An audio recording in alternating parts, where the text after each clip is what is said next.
नमस्कार, देश दुनिया की बड़ी खबरों में आपका स्वागत है। आज के इस बुलेटिन में हम बात करेंगे बिहार विधानसभा चुनाव से पहले महागठबंधन में आई तकरार। चुनाव आयोग ने लिए फैसले की। ईरान में बढ़ते तनाव के बीच भारतीय दूतावास ने जारी की एडवाइजरी की। सुप्रीम कोर्ट ने कर्नाटक सरकार को लगाई फटकार की। सपा प्रमुख अखिलेश यादव ने बिहार चुनाव से पहले इंडिया गठबंधन की रणनीति पर दिए बड़े बयान की। बात करेंगे सीएम योगी ने यूपी में किए बदलाव की और बुलेटिन के अंत में हम जानेंगे देश में कोरोना के एक्टिव केस में आई कमी की। साथ ही रोजगार समाचार में बात करेंगे देश में कौन कौन सी सरकारी भर्तियां निकली है और उनसे जुड़ा क्या है नया अपडेट।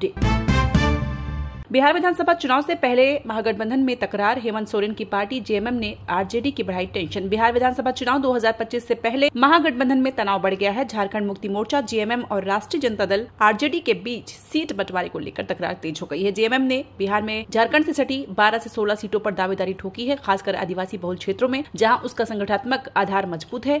जेएमएम महासचिव सुप्रियो भट्टाचार्य ने कहा कि आरजेडी और कांग्रेस को गठबंधन धर्म निभाना चाहिए, जैसे जेएमएम में झारखंड में किया है। हालांकि आरजेडी ने स्पष्ट किया कि जेएमएम बिहार में गठबंधन का हिस्सा नहीं है और अकेले चुनाव लड़ने को चुनौती दी। जेएमएम को महागठबंधन की बैठकों में नजरअंदाज किए जाने से हेमंत सोरेन की पार्टी नाराज है और अकेले चुनाव लड़ने की धमकी दे रही है। इससे विपक्षी वोटों के बंटवारे का खतरा बढ़ गया है, जो एनडीए के लिए फायदेमंद हो सकता है।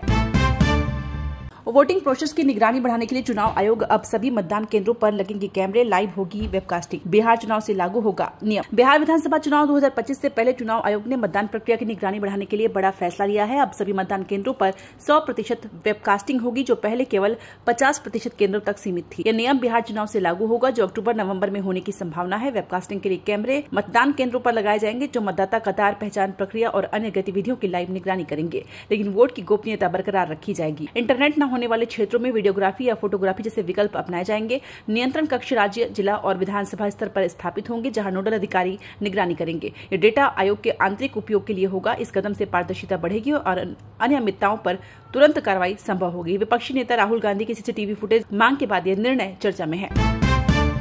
फौरन छोड़े तेहरान। ईरान में दूतावास की भारतीय नागरिकों के लिए एडवाइजरी। छात्र बोले, हमें भारत की ताकत पर भरोसा। ईरान में बढ़ते तनाव के बीच भारतीय दूतावास ने तेहरान में रहने वाले भारतीय नागरिकों और भारतीय मूल के लोगों के लिए एडवाइजरी जारी की है। दूतावास ने कहा कि जो लोग अपने संसाधनों से तेहरान छोड़ सकते हैं, वो तुरंत शहर से बाहर किसी सुरक्षित स्थान पर चले जाए। यह सलाह इजराइल ईरान युद्ध की आशंका के बीच आई है। दूतावास ने हेल्पलाइन नंबर भी जारी किए हैं। ईरान में करीब 10,000 भारतीय छात्र पढ़ाई के लिए मौजूद है, जिन्हें जमीन के रास्ते निकलने की अनुमति मिली है। छात्रों ने कहा, हमें भारत की ताकत और सरकार पर भरोसा है, हम सुरक्षित निकल जाएंगे। कुछ छात्रों ने सोशल मीडिया पर गुहार लगाई कि वो 3 दिन से सो नहीं पाए। भारतीय विदेश मंत्रालय स्थिति पर नजर रखे हुए है और नागरिकों की सुरक्षा के लिए हर संभव कदम उठा रहा है।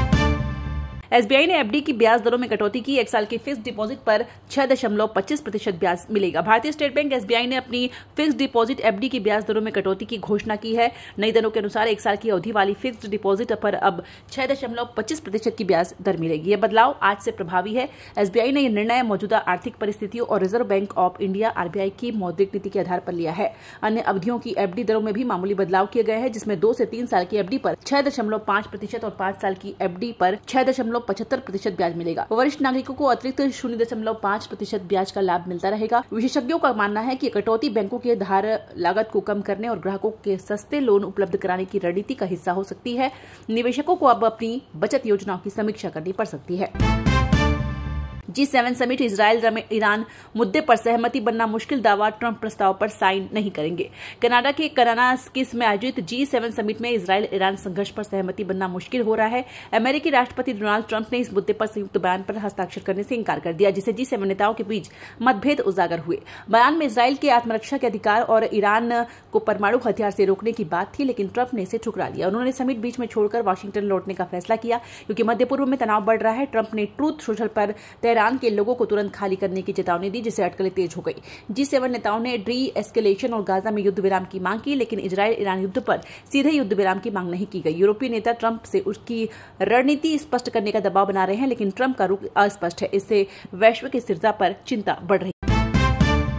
सपा और कांग्रेस साथ चुनाव लड़ेगी। अखिलेश यादव बोले, इंडिया गठबंधन से जिसे जाना है वो निकल जाए। समाजवादी पार्टी सपा के राष्ट्रीय अध्यक्ष अखिलेश यादव ने 2025 बिहार विधानसभा चुनाव से पहले इंडिया गठबंधन की रणनीति पर बड़ा बयान दिया। उन्होंने कहा कि सपा और कांग्रेस मिलकर चुनाव लड़ेंगी और गठबंधन को मजबूत करेंगी। अखिलेश ने स्पष्ट किया, इंडिया गठबंधन से जिसे जाना है वो निकल जाए, लेकिन हम बीजेपी को हराने के लिए एकजुट रहेंगे। यह बयान झारखंड मुक्ति मोर्चा जेएमएम के साथ तनाव और बीच में आया, जो सीट बंटवारे पर आरजेडी से मतभेद के बाद गठबंधन से अलग होने की धमकी दे रही है। अखिलेश ने करहल मैनपुरी में एक सभा में कहा कि सपा और कांग्रेस की संयुक्त रणनीति से बीजेपी को 2027 में भी हराया जाएगा। उन्होंने कार्यकर्ताओं से एकजुट होकर गठबंधन को मजबूत करने का आह्वान किया। ये बयान बिहार में विपक्षी एकता को लेकर चल रही अटकलों को और भी हवा दे रहा है।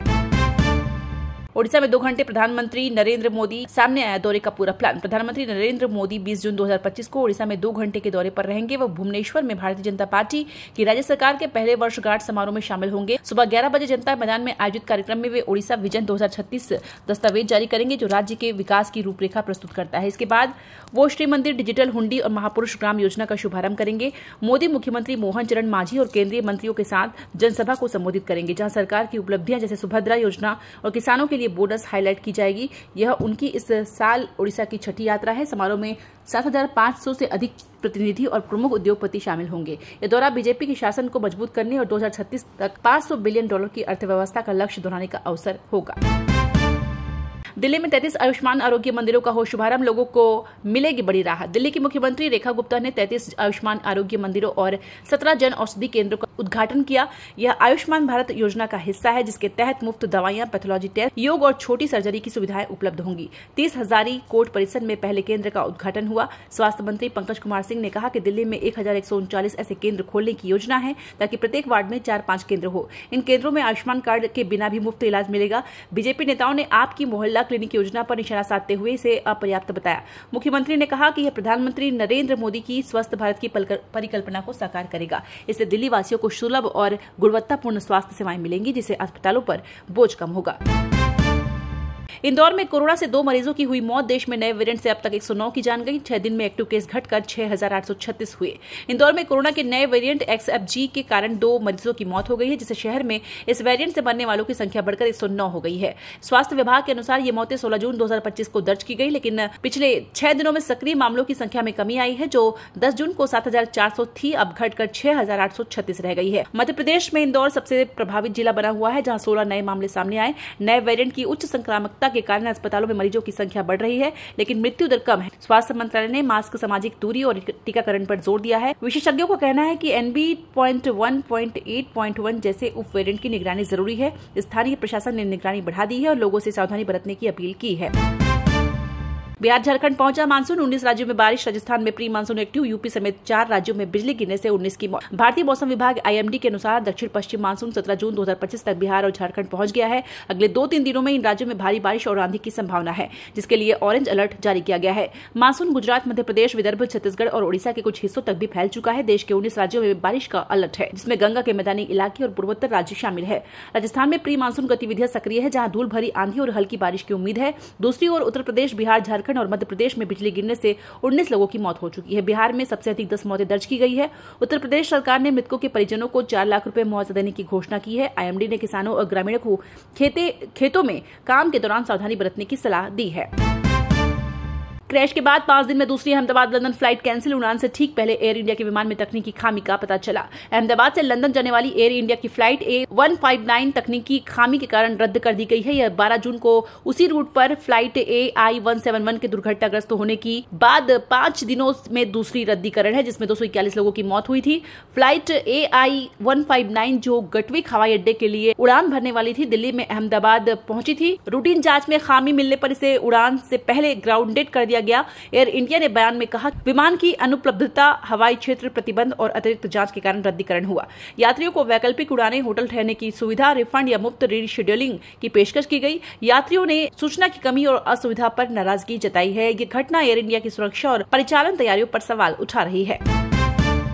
सीएम योगी ने अकबरपुर बस स्टैंड का नाम बदलकर किया श्रवण धाम। इन जगहों के नामों में भी किया बदलाव। उत्तर प्रदेश के मुख्यमंत्री योगी आदित्यनाथ ने अंबेडकर नगर में अकबरपुर बस स्टैंड का नाम बदलकर श्रवण धाम बस स्टैंड करने की घोषणा की। यह निर्णय रामायण के श्रवण कुमार की सांस्कृतिक और पौराणिक विरासत को सम्मान देने के लिए लिया गया। साथ ही टांडा बस स्टैंड का नाम स्वर्गीय जयराम वर्मा के सम्मान में जयराम वर्मा बस स्टैंड रखा गया। योगी ने कहा कि श्रवण धाम को धार्मिक और सांस्कृतिक पर्यटन स्थल के रूप में विकसित किया जाएगा। इसके अलावा कुछ स्रोतों के अनुसार अकबरपुर बस स्टैंड को शिव बाबा धाम नाम देने की भी चर्चा की गई थी, लेकिन आधिकारिक तौर पर श्रवण धाम नाम ही लागू हुआ। इस अवसर पर योगी ने 1184 करोड़ रुपए की 194 विकास परियोजनाओं का लोकार्पण और शिलान्यास भी किया। यह कदम उनकी सरकार की मुगल प्रतीकों को हटाने और सांस्कृतिक पहचान को बढ़ावा देने की नीति का हिस्सा है। सोने में आई भारी गिरावट, चांदी हुई महंगी। सोना 563 गिरकर 98,810 पर आया। वहीं चांदी 1.7 लाख रुपए किलो बिक रही। सोने चांदी के दामों में लगातार उतार चढ़ाव देखने को मिल रहा है। इस बीच एक बार फिर सोने की कीमत में गिरावट देखने को मिली है। India Boolean and jewellers association के मुताबिक 10 ग्राम 24 कैरेट सोने का दाम 563 रुपए गिरकर 98,810 रुपए हो गया है, जो इससे पहले सोना 99,373 रुपए पर था। वहीं 1 किलो चांदी 252 रुपए महंगी होकर 1,06,952 रुपए प्रति किलो पर पहुंच गई है, जो एक दिन पहले तक 1,06,700 रुपए प्रति किलो पर थी। अमरनाथ यात्रा मार्ग पर 1 जुलाई से नहीं उड़ेंगे ड्रोन। सरकार ने नो फ्लाई जोन घोषित किया। सुरक्षा व्यवस्था बेहतर करने के फैसला। अमरनाथ यात्रा के लिए सुरक्षा व्यवस्था को और पुख्ता बनाने के लिए जम्मू कश्मीर सरकार ने पूरे यात्रा मार्ग को नो फ्लाइंग जोन घोषित किया है। यह फैसला पहलगाम हमले को ध्यान में रखकर किया गया है। इसके तहत अमरनाथ यात्रा के पहलगाम और वालटाल वाले दोनों रास्तों पर हर तरह के हवाई उपकरण, ड्रोन, UAV, एस और गुब्बारे प्रतिबंधित रहेंगे। यह फैसला 1 जुलाई से 10 अगस्त तक प्रभावी रहेगा। यात्रा 3 जुलाई से 9 अगस्त तक चलेगी। हालांकि ये प्रतिबंध मेडिकल इवैल्यूएशन, आपदा प्रबंधन और सुरक्षा बलों की तरफ से की जा रही है। निगरानी उड़ानों पर लागू नहीं होंगे। इनके लिए एक अलग स्टैंडर्ड ऑपरेटिंग प्रोसीजर SOP जल्द ही जारी की जाएगी। कमल हसन फिल्म विवाद को लेकर सुप्रीम कोर्ट ने कर्नाटक सरकार को लगाई फटकार। कहा, बंदूक तानकर फिल्म देखने से नहीं रोक सकते। सुप्रीम कोर्ट ने कमल हसन की फिल्म ठग लाइफ की कर्नाटक में रिलीज पर रोक को लेकर राज्य सरकार को कड़ी फटकार लगाई। कोर्ट ने कहा कि भीड़ या नैतिकता के तथाकथित पहरेदारों को सड़कों पर हंगामा करने की इजाजत नहीं दी जा सकती और किसी को बंदूक तानकर फिल्म देखने से नहीं रोका जा सकता। यह विवाद हसन के बयान से शुरू हुआ, जिसमें उन्होंने कहा था कि कन्नड़ भाषा तमिल से निकली है, जिससे कर्नाटक में विरोध भड़क गया। Karnataka film chamber of commerce ने माफी की मांग की थी, लेकिन हसन ने इनकार कर दिया। सुप्रीम कोर्ट ने कर्नाटक हाईकोर्ट की माफी मांगने की सलाह की भी आलोचना की और मामले को अपने पास ट्रांसफर कर लिया। कोर्ट ने सरकार से 1 दिन में जवाब मांगा, ये कहते हुए कि CBFC से मंजूरी मिलने के बाद फिल्म को सभी राज्यों में रिलीज होना चाहिए। हमें उम्मीद है दोस्तों कि ये बुलेटिन आपको पसंद आई होगी। आपकी राय हमारे लिए कीमती है, तो कमेंट में जरूर बताएं कि कौन सी खबर ने आपको सबसे ज्यादा प्रभावित किया। ऐसे ही धमाकेदार अपडेट्स के लिए हमारे चैनल को सब्सक्राइब करें और बेल आइकन को जरूर प्रेस करें, ताकि हर नए वीडियो का नोटिफिकेशन आपको तुरंत मिले। अगले बुलेटिन तक के लिए खुद का ख्याल रखें और अपने दोस्तों के साथ इस वीडियो को शेयर करना ना भूलें। मिलते हैं जल्द ही, तब तक के लिए ढेर सारी शुभकामनाएं।